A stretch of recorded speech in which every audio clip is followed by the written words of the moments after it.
Now let's solve some problems by using complex Fourier series.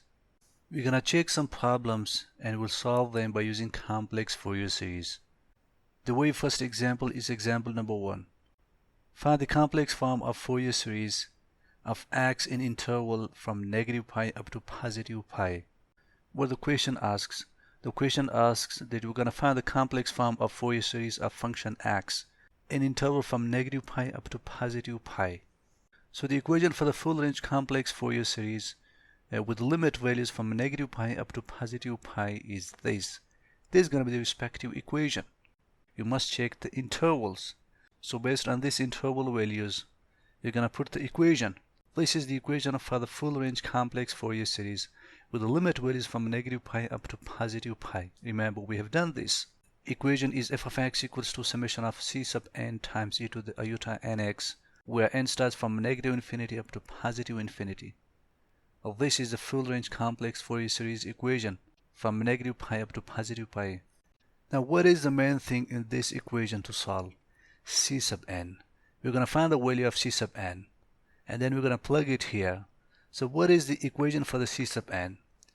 The equation for the c sub n is 1 over 2 pi into integral of f of x times e to the negative iota nx dx with the limit values from negative pi up to positive pi. Because the function x is in the interval of negative pi up to positive pi, you're going to put these limit values. If it is negative L up to positive L, then you're going to put negative L up to positive L. Always look to the intervals. If it is the half range interval values, then you're going to put the equation for c sub n for the half range interval. Now what is my f of x? My f of x is x. This is going to be the f of x. So plug in f of x equals to x here. If you want to satisfy yourself, just go through the process. The limit is from negative pi up to positive pi. So we know that a complete cycle is 2L. So 2L equals to the subtraction of the values that have been taken. You just put the full interval on the left side. 2L is a full interval. This is my first point and this is my last point. So subtract the first from the last, which is pi minus into minus pi. So negative times negative will be positive. I will have positive 2 pi. 2 will cancel with the 2. I will left only with L equals to pi. Now what is the power for E? The power of E for the original equation is e to the iota n pi x over L. If I plug in pi for the L, pi will cancel with the pi, so I will left only with iota nx. Remember this thing, we have done it for the equation. It is just to reflect back to the process that we have done. Now my main task is to find the value of c sub n, and then we're going to plug it here. For the c sub n, what is my f of x? My f of x is my x. X is the given function. So plug in f of x equals to x here.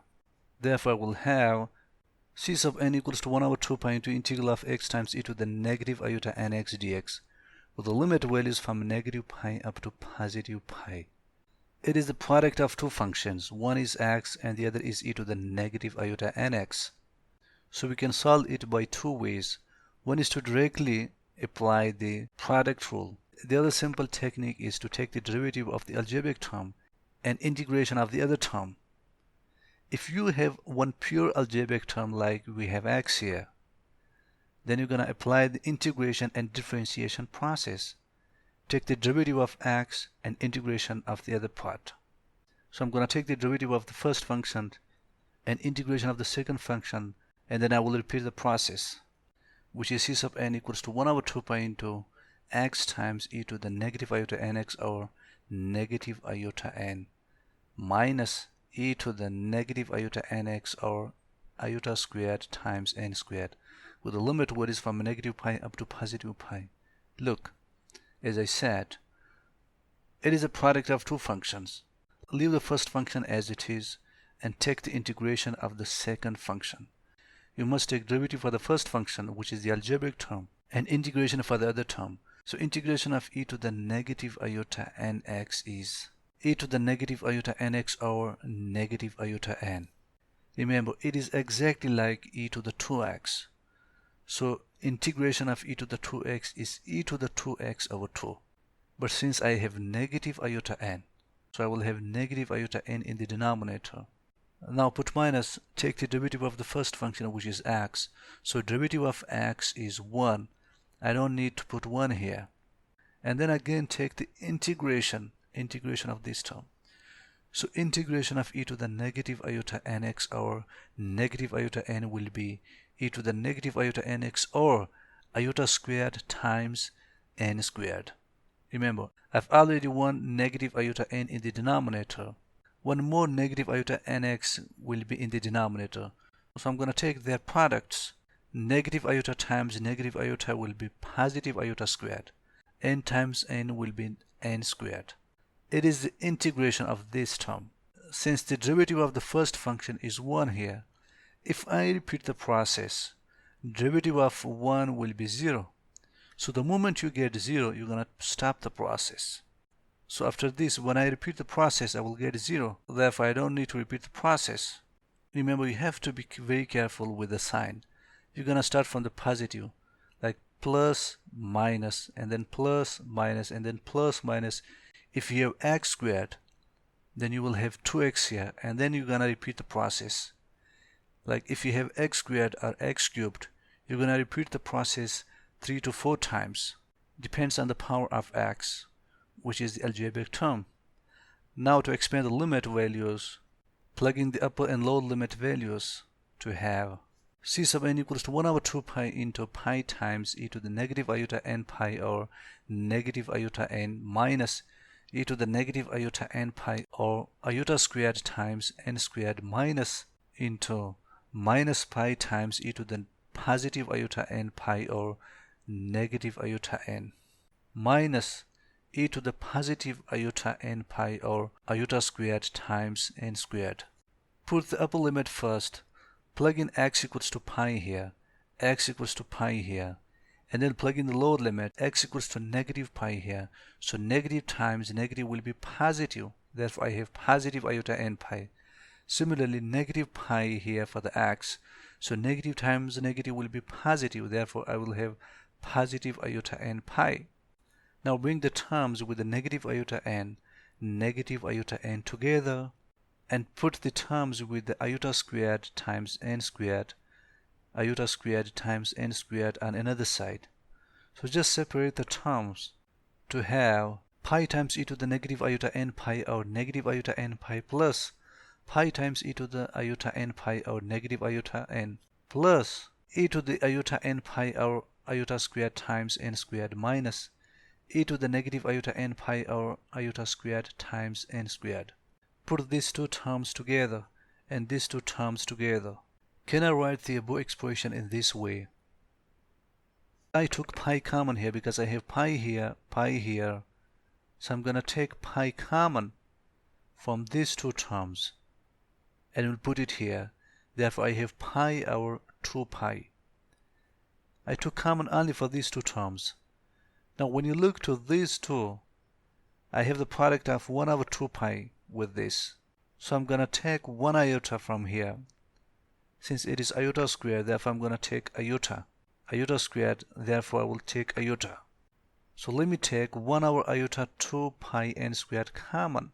Just take this n squared and 1 iota from here, n squared and 1 iota from here common, and then take the product, which has the product with 2 pi. Therefore I will have 1 over iota 2 pi n squared. Here I left with e to the iota n pi over iota. Similarly here I left e to the negative iota n pi over iota. Can I write the above expression in this way? What I did, I took negative iota n and negative iota n common from the denominator and put it there, and then took these two here. First you're going to take the LCM. So the LCM of these two terms will be e to the iota n pi plus e to the negative iota n pi or negative iota in the denominator, and we'll take the product of 2 here in the denominator.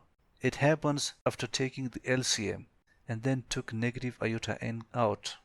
Similarly here, what I did here, you're going to take the LCM of these two terms. After taking the LCM of these two terms, you will have e to the iota n pi minus e to the negative iota n pi over iota. I have 2 here, so I'll bring 2 inside again. Now when you look to this part inside the parentheses, it equals to cos n pi, because we have a formula here where cos n pi equals to e to the iota n pi plus e to the negative iota n pi over 2. Similarly, this part equals to sine n pi. Remember, we have done these two formulas for the sine and for the cosine. If you forgot, just go back and check the introduction lecture. So my new equation will be c sub n equals to 1 over iota n into cos n pi plus 1 over iota pi n squared into sine n pi. E to the iota n pi plus e to the negative iota n pi over 2 equals to cos n pi.